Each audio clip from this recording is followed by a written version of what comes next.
breather, boobs, I love boobs, more boobs, Don't use that video segment against me. Hello, huge movie fanatic Nate, stopping on by.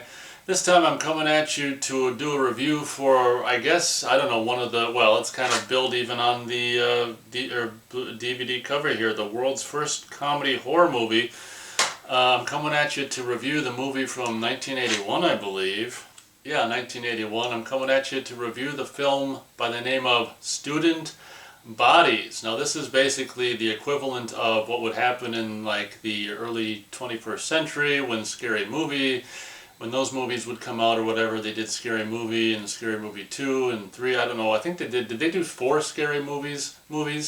I want to say that they did, but you know, if you're younger and you know, spent your teen or early 20s or, you know, your 20s with teen years or your 20s years with the Scary Movies and the sequels and stuff, this is kind of like, you know, basically Scary Movies, you know, grandfather or whatever, the very first of this kind of genre, at least from, you know, the slasher era or whatever. And this isn't a movie that, I don't know, I really care too much about, but it just happened to be a movie that I thought of recently, and I gave it a rewatch, and there's this DVD that I got. I don't know, this DVD came out in 2008. It's, you know, trademark and copyright by Paramount. I don't know what this Legend Films thing is. It's like it's not a complete and total Paramount DVD release. I don't know what this Legend Films thing is. They must own it now or something, but this is a DVD that came out in 2008, and it's, you know, it's anamorphic, you know, 1:7/8 widescreen. And, you know, I don't know if this is on Blu-ray or not, but the DVD definitely gets the job done. I mean, it's not a movie that I watch very often, so it definitely gets the job done. Student Bodies. I love the painting, you know, the artwork. That's like a super hot chick. There's not a chick that hot in the movie, by the way, but you know, it's probably the same guy who did the artwork for maybe the Meatballs poster. I don't know. I really love the era of oh, maybe it isn't. It's saying Morgan Kane. I don't know. It looks familiar, like it could be the guy who did the Meatballs poster, but back in the, you know, late, you know, freaking 70s, early 80s and stuff. Well, even throughout the 80s, they did, you know, painting posters and stuff like that. Those are really beautiful poster. You know, just the posters for these movies themselves are you know, work of art themselves. But I first became aware of this movie. A buddy of mine that I met in junior high was a fan of this movie, and I think I got my first glimpse of this movie probably when I was maybe 14 or 15. You know, he had it, and, you know, I don't know if he probably taped it off cable or something like that, and he was watching it or wanted to show me or wanted to watch it or whatever. I imagine maybe we watched the whole thing and just kind of, you know, would look at it now and again or whatever. I mean, I didn't really think too much of it at the time, and I was grossed out by, and, you know, not to be mean or whatever, but I was kind of grossed out by that guy with the tall, gangly guy who could just bend his knees backwards and put his arms and stuff all around his body, and, you know, hand stuff things through the back of his, you know, through his legs. From I can't even describe it. But the octopus guy with all the skinny legs and arms and stuff, I mean, that guy, I mean, even now still is kind of like, wow. I mean, nothing against him or whatever, and I'm glad he, you know, he was in the movie, but, you know, perhaps he was what you might call exploited or whatever. But yeah, I remember thinking that guy, when I first saw it, was just like, oh my gosh. And, you know, I think I said this, you know, a lot of times when I do, you know, reviews for comedy movies, that, you know, that there's this within the comedy genre, there's this infinitesimal amount of subgenres and different kinds of comedy within the comedy genre. And this is you know, this kind of comedy, I don't know. I mean, there's things about this movie that are funny, but I'd say, I don't know, probably more than half of the quote-unquote humor in this movie isn't funny. You know, it's kind of almost like, you know, it could almost, to give you guys an idea who know anything about trauma movies, I mean, this could almost be like a trauma movie. And it actually, I never really thought of it until just now, that this is very trauma-esque. So I guess that would be the best way to describe this movie if you know anything about trauma movies or what they're like. Toxic Avenger, you know, Class of Nukem High and Romeo and Juliet, all this kind of stuff. you know, this is, if you haven't seen this movie and you want to know what kind of movie this is, it's like a trauma movie. You know, it is kind of like it does feel a little bit like, you know, an airplane movie combined with a trauma movie, you know, and it just seems like maybe towards the end of the movie it turns into a little bit more of a trauma movie. Um, it seems to me like it's almost like, you know, you know, one group makes the first half and a completely different group makes the second half. I don't know what it is about the movie. It seems to start better and just kind of drag towards the end of the movie, in my opinion. But having just revisited this, I did like the opening, which was funny. It opens on just a nighttime suburban house shot, and it's like Halloween, you know, the words on the screen, and then it'll fade out and fade back in, and it'll be like Friday the 13th, and then fade out, fade back in, Jamie Lee Curtis's birthday, and you know, that kind of stuff I think is really funny. So they're like saying that this is Halloween, it's also Friday the 13th, which is not possible, of course, which is so funny. And it's just like, then it's also, you know, we'll just throw Jamie Lee Curtis's birthday on top of it, because by this time she'd already been in Halloween, you know, Prom Night, Terror Train. I don't know if she's been in, you know, The Fog. She's already been in like 4 horror movies by the time this movie came out. So, you know, Jamie Lee Curtis at the time of this movie was like the Scream Queen. So it was just kind of, you know, I do appreciate that, and that was really funny. So the opening scene is probably one of my favorite scenes in the movie, where it's just like this cliched scene from, you know, kind of taken right out of Halloween, with babysitter and her boyfriend showing up and them going upstairs to have sex or whatever, and you know, the killer lurking outside, and the killer's always wearing like these galoshes and the rubber gloves, and he's always just like, you know, it's just like the point of view and stuff all the time, and you hear he's like the breather, and he's like, and it's this funny scene where he goes into the, you know, well, before he comes into the house, there's this funny scene where the phone rings, and she picks it up, and it's like, and then she puts it down and rings again, and it's like, or whatever.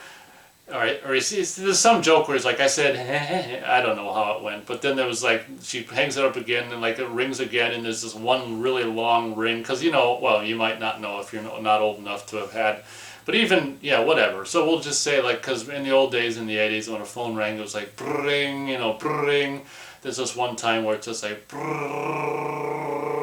ring, like this really long, and then at one point she's not answering it, the phone's ringing and like kind of bouncing up and down, and then there's this one gross part where she answers it and there's like, hey, and slobbering and stuff, and like the drool comes out of the phone, and I don't know. So that's what I mean. Like, for a movie like this, it's like, you know, I laugh at half of it. Some of it's gross. I'm not too keen on like, you know, rude kind of gross humor and stuff, and this has got, you know, a decent amount of that kind of gross, rude, crude humor. And then the killer's going upstairs. You know, they're upstairs and she's in bed and the boyfriend's taking a shower, and or yeah, I think he's taking a shower, and the killer's trying to walk up the steps, and there's gum on the steps, and his galoshes come off, and there's gum on the, you know, the railing, and he gets the glove stuck to the railing, and so it's this kind of movie where it's just making fun of the slasher genre, which is kind of, you know, is kind of at the height of its, you know, whatever, of its existence at this time. 1981, of course, is, you know, frickin' the year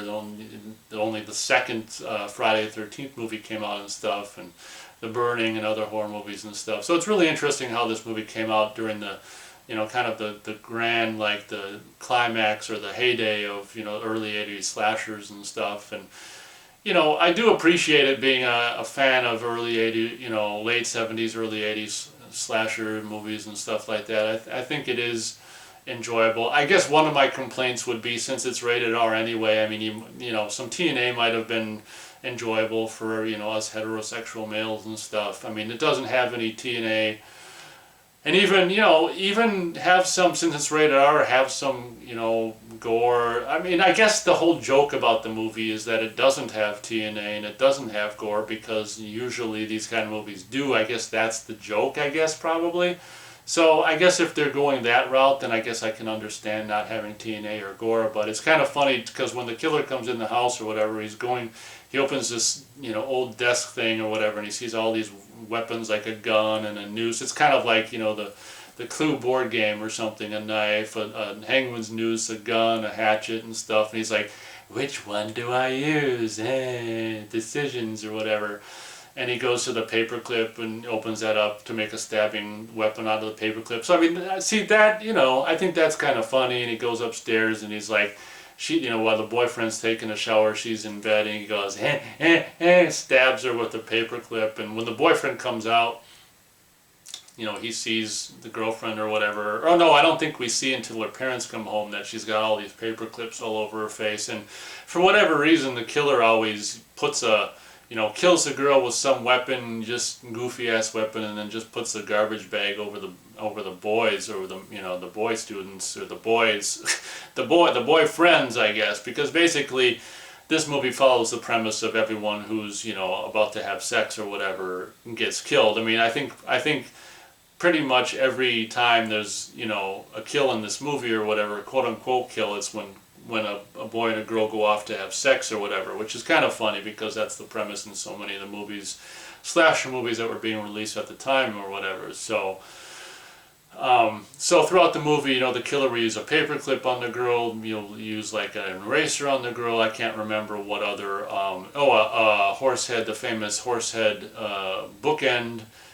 All these kind of stuff. So all these absolutely ridiculous, non-lethal kind of objects will be used to kill the girls, and then the boys just get smothered or covered and smothered with a garbage bag and stuff. And throughout the course of the movie, of course, playing off of the cliches of the horror movies, slasher movies of the time, you see like it obviously takes place at a high school, and these are all high school students and stuff. And throughout the course of the movie, you see all kinds of faculty wearing the same rubber gloves and the same galoshes and all this and that. So you have like all these different teachers and faculty members that are all basically suspects that could potentially be the killer or whatever. And the movie, having rewatched it recently, I thought, maybe the first half of it or something like that was entertaining, but it's just like, I don't know what happened. Maybe it was just, I don't know if it was me or if it's the movie or a combination of the two.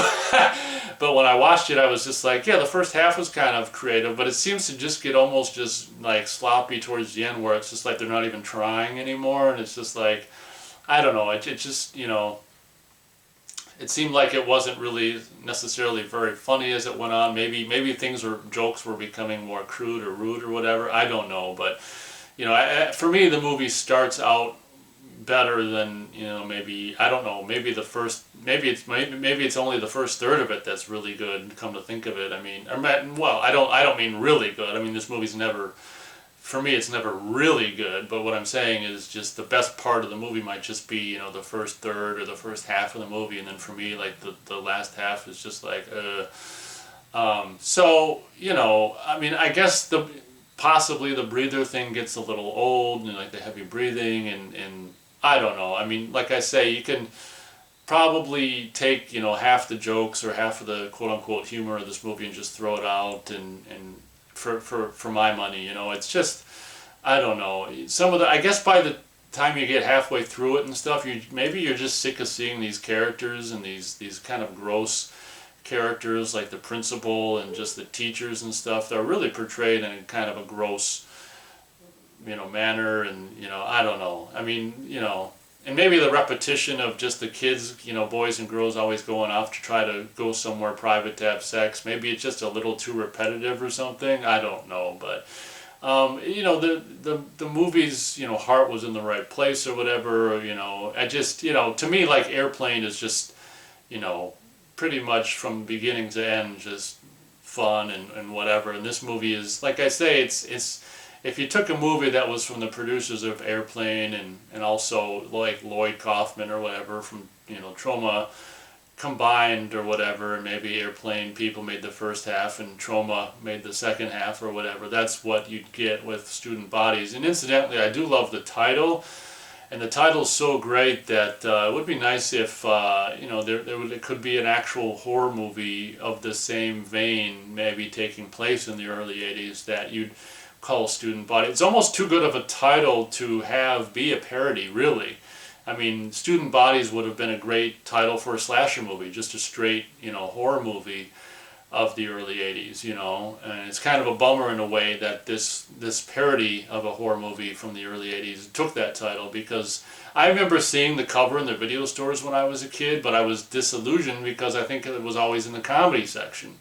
You know, I think, you know, it may have been in some horror sections in some video stores, because, I mean, it technically kind of is. I mean, it's kind of both, but I mean, I guess it's more of a comedy. But I remember thinking, you know, seeing the title, seeing the cover and the title, and thinking, you know, gosh, that's a great title for a horror movie, and that chick on the painting, chick on the cover is hot and stuff, but it's in the comedy section. Why am I going to rent it? And of course, I never did. My first, you know, as I said, my first, you know, taste or experience with this movie was my buddy who had it and played it, and I imagine maybe we watched the whole thing and or whatever, and I remembered I didn't think much of it, and it wasn't, I never owned it until, you know, this came out in 2008, and I figured, well, since I never owned it, I mean, that would be a perfect opportunity to get it. I mean, it's not like I regret buying it or owning it or anything like that. You know, I pull it out every now and I take it out, well, that's no better. I take the movie off the shelf from time to time and watch it every now and then, and, you know,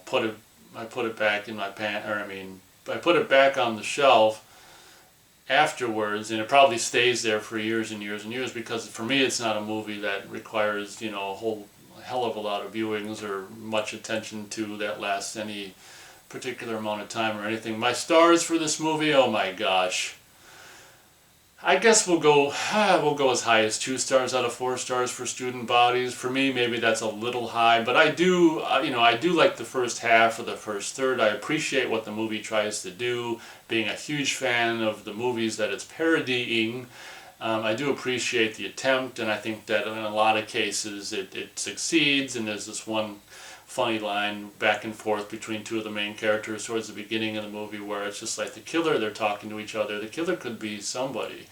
Yeah, but it could also be anybody. Well, what if, you know, maybe we're the killers? Well, we can't be the killers because we're not anybody. We're somebody. Yeah, but we're also, you know, we're not just somebody. We're also anybody. Or it was some kind of banter like that, and that was funny to me. And that's the kind of stuff that you can see the guys who made Airplane, you know, that could be a scene out of Airplane, or if the people who did Airplane had done this movie, that could be, you can see them writing a scene like that. Those are the kind of things, you know, that I appreciate about this movie, not so much the, you know, that gross detail on that one in the high school where there's a thing on the wall where, just in the background, where it's like contraceptive devices and it's like diaphragm, and they show this, and there's this like used condom stapled to it or whatever. I mean, this kind of, I mean, granted it's in the background and, you know, it's not forcing itself down your throat, but I mean, you know, you can see it a couple of times, you know, that kind of crude humor or whatever, I've never really been a fan of, and that's probably half or more of what this movie is, and spraying, you know, mustard and ketchup over people's faces, and just kind of gross, crude humor and whatever and stuff like that. So, I mean, I guess if you're into that kind of trauma-esque stuff, you should probably check this movie out because you'll like it. You know, if you're not into that kind of stuff, maybe you shouldn't really check it out. I mean, like I say, it's a movie that, like, I appreciate its attempt, but for me, you know, it's never been something that I've ever really been crazy about or hold in any kind of, you know, high regard, to say the least, or whatever. It's something that just exists, and you watch every now and then if the mood strikes, and then you kind of regret watching it, to be honest. I mean, maybe it's not that bad, but you're like, oh, okay, I've seen that now, and I don't have to watch that again for another 7 or 8 years. So that's pretty much my review of Student Bodies. Once again, you know, saying the title, I think the title's great, and it's too bad, as I said, that this parody movie that's a bunch of nonsense actually took the title, because that would have been a great title. I think I remember thinking that even in the video store, you know, that's a great title for a horror movie. Why? It's too bad that this comedy parody movie ripped it off. But I mean, it's, you know, it's been so long now, and no one probably even knows about this movie, where you could actually make a horror movie now called Student Bodies or whatever. But I think that's a great title. So unfortunately, the movie is not necessarily that great, but the title and the poster artwork is. Thank you very much for watching my review of Student Bodies, and as always, we'll catch you on the next one.